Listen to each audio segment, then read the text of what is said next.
പ്രിയമുള്ള വ്യാപാരി വ്യവസായ സുഹൃത്തുക്കളെ, സംസ്ഥാനത്തെ വ്യാപാര മേഖലയെ പ്രതിസന്ധിയിലാക്കുന്ന സർക്കാർ നയങ്ങൾ തിരുത്തണമെന്നാവശ്യപ്പെട്ട് നമ്മുടെ സംഘടനയായ വ്യാപാരി വ്യവസായി ഏകോപന സമിതിയുടെ നേതൃത്വത്തിൽ സംസ്ഥാന വ്യാപകമായി പ്രക്ഷോഭം നടക്കുകയാണ്.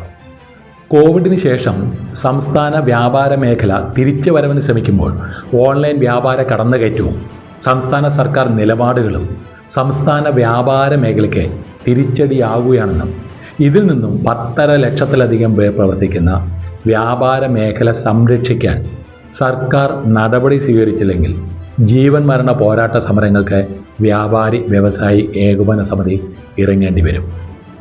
14 ജില്ലകളിലും പര്യടനം നടത്തി ഫെബ്രുവരി 13-ന് തലസ്ഥാനത്തെ പുത്തരിക്കണ്ടം മൈതാനിയിൽ ലക്ഷങ്ങൾ പങ്കെടുക്കുന്ന പരിപാടിയിൽ വ്യാപാര സംരക്ഷണ യാത്ര സമാപിക്കും.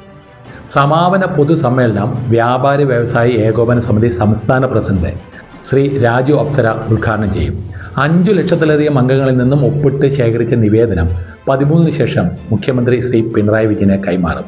ഇനി പറയുന്ന കാര്യങ്ങൾ ചെയ്ത് അല്ലെങ്കിൽ ചെയ്യുമെന്ന് പറഞ്ഞ് അഫിഡവിറ്റ് കൊടുത്താൽ മാത്രമേ ലൈസൻസ് പുതുക്കി നൽകിയുള്ളൂ എന്നാണ് സർക്കാർ തദ്ദേശീയ ഭരണകേന്ദ്രങ്ങൾക്ക് വിജ്ഞാപനം നൽകിയിരിക്കുന്നത്. മാലിന്യ സംസ്കരണത്തിൻ്റെ പേരിൽ 150 സ്ക്വയർ ഫീറ്റ് പോലുമില്ലാത്ത കടകളിൽ പൊതു ശൗചാലയങ്ങൾ ഉണ്ടാക്കണമെന്നും അത് കസ്റ്റമർ അല്ലാത്തവർക്കും ഉപയോഗിക്കാൻ വേണ്ടി തുറന്നു കൊടുക്കണമെന്നും അതുപോലെ പൊതുജനങ്ങൾക്കായി 3 പൊതു വേസ്റ്റ് ബിന്നുകൾ, ഒരെണ്ണം അപകടകരമായ പാഴ്വസ്തുക്കൾ ഇടാനും, രണ്ടാമത്തേത് ജൈവ വസ്തുക്കൾ ഇടാനും, മൂന്നാമത്തേത് അജൈവ വസ്തുക്കൾ ഇടാനുമായി എല്ലാ കടകളുടെ മുന്നിലും സ്ഥാപിക്കണമെന്നും പറഞ്ഞാൽ എങ്ങനെ ചെയ്യുമെന്നാണ്, അല്ലെങ്കിൽ എങ്ങനെ നടപ്പിലാക്കാനാണ്? കേരളത്തിലുള്ള സർക്കാരും കോർപ്പറേഷനും വാടകയ്ക്ക് നൽകിയിട്ടുള്ള ഷോപ്പിംഗ് കോംപ്ലക്സുകളിൽ അത് ആദ്യം കാണിച്ച് സർക്കാർ തന്നെ ഒരു മാതൃകയാവട്ടെ. മാറ്റി GST വന്നതിൻ്റെ പ്രാരംഭകാലത്തെ സാങ്കേതിക സംവിധാനത്തിൻ്റെ പിഴവുകൾ മൂലം സംഭവിച്ച ചെറിയ തെറ്റുകൾക്ക് പോലും വ്യാപാരികൾക്ക് ലക്ഷക്കണക്കിന് രൂപയുടെ പിഴയും പിഴപ്പലിശയും അടിച്ചേൽപ്പിക്കുന്ന നോട്ടീസുകൾ പിൻവലിക്കുക. കാലങ്ങളായി കെട്ടിക്കിടക്കുന്ന നികുതി കുടിശ്ശിക നോട്ടീസുകൾക്ക് പിഴയും പലിശയും ഒഴിവാക്കി നികുതിയിൽ 50% മാത്രം ഈടാക്കി മറ്റു സംസ്ഥാനങ്ങളിൽ നടപ്പിലാക്കിയ ഓണസ്റ്റി സ്കീം നടപ്പിലാക്കുക. വഴിവാണിഭം നിയമം മൂലം നിയന്ത്രിക്കുക.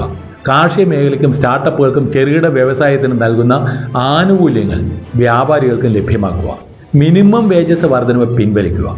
ഈ പറഞ്ഞ കാര്യങ്ങളൊക്കെയും കേരളത്തിൽ വ്യാപാരം ചെയ്യുന്ന എല്ലാവരെയും നേരിട്ടോ അല്ലാതെയോ ബാധിക്കുന്ന കാര്യങ്ങൾ തന്നെയാണ്. ഞാൻ ഒരാൾ സഹകരിച്ചെങ്കിൽ ഒരു കുഴപ്പവുമില്ല. ഈ പ്രശ്നങ്ങൾ എന്നെയോ എൻ്റെ കച്ചവടത്തെയോ നേരിട്ട് ബാധിക്കുന്നില്ലല്ലോ. ആരെ ബാധിക്കുന്നു അവരല്ലേ പ്രതികരിക്കേണ്ടത്? പണിയില്ലാതെ കുറച്ചു പേർ ഇതൊന്നും നോക്കാതെ എല്ലാവർക്കും വേണ്ടി പ്രതികരിക്കുന്നു. എനിക്കതിനൊന്നും സമയമില്ല. ഇങ്ങനെ ചിന്തിക്കുന്നവരും ചിലരെങ്കിലും നമ്മുടെ കൂട്ടത്തിലുണ്ടാകും. കയ്യിലെ സമ്പാദ്യം ഇറക്കി കച്ചവടം ചെയ്ത് ലാഭമുണ്ടാക്കുന്നവർ ഒരിക്കലും വിവരമില്ലാത്തവരോ നാളെയെക്കുറിച്ച് ചിന്തിക്കാത്തവരോ അല്ല. അപ്പോൾ ഇന്ന് എൻ്റെ അയൽക്കാരനെ ബാധിച്ച വിഷയം നാളെ വേറെ രൂപത്തിൽ എന്നെയും താർക്കാൻ ശക്തി ആർജിക്കാമെന്ന് നമുക്ക് ഊഹിക്കാവുന്നതേ ഉള്ളൂ. ഇത് മുൻകൂട്ടി കണ്ടുകൊണ്ടാണ് നമുക്കിടയിൽ ചിലർ നമുക്ക് ദ്രോഹം ചെയ്യാവുന്ന നിയമങ്ങളും വ്യവസ്ഥകളും വരുമ്പോൾ തന്നെ മുളയിലെ എതിർത്ത് പരാജയപ്പെടുത്തുന്നത്.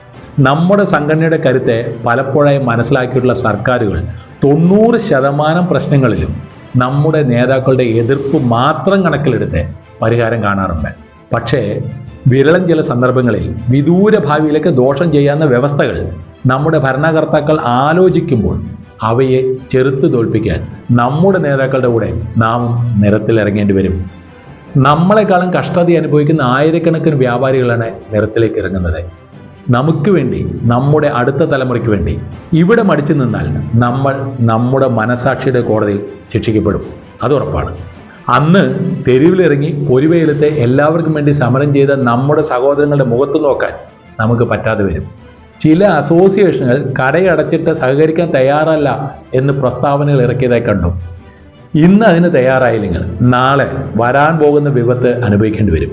അതിനാൽ ഫെബ്രുവരി 13 ചൊവ്വാഴ്ച നമുക്കെല്ലാവർക്കും വേണ്ടി സ്വന്തം നാടും വീടും വിട്ട് തിരുവനന്തപുരത്ത് സമരം ചെയ്യാൻ പോകുന്ന നമ്മുടെ കൂടപ്പിറപ്പുകൾക്ക് ഐക്യദാർഢ്യം പ്രഖ്യാപിച്ചുകൊണ്ട് നമ്മുടെ കടകൾ അന്നേ ദിവസം അടച്ച് നമുക്കും അതിൽ പങ്കുചേരാം. യൂണിറ്റിൽ നിന്നും ഏർപ്പെടുന്ന വാഹനത്തിൽ തിരുവനന്തപുരം പുത്തരിക്കണ്ടം മൈതാനത്ത് കൃത്യം 4 മണിക്ക് തന്നെ നമ്മളെല്ലാവരും ഉണ്ടാകണമെന്ന് വിനീതമായി എല്ലാവരോടും അഭ്യർത്ഥിക്കുന്നു. ഇത് നമ്മുടെയും എല്ലാവരുടെയും പ്രശ്നമാണ്. അതെ, നമ്മുടെ എല്ലാവരുടെയും പ്രശ്നം തന്നെയാണ്. പോകാനായി പേര് കൊടുക്കേണ്ടവർ അതാത് ഏരിയയിലുള്ള കമ്മിറ്റി ഭാരവാഹികളെ ഉടനെ തന്നെ കോൺടാക്ട് ചെയ്യുക എന്ന് സസ്നേഹം നിങ്ങളുടെ യൂണിറ്റ് പ്രസിഡന്റ് സുധീർ മാരാൻ. ജയ് ജയ് വ്യാപാരി.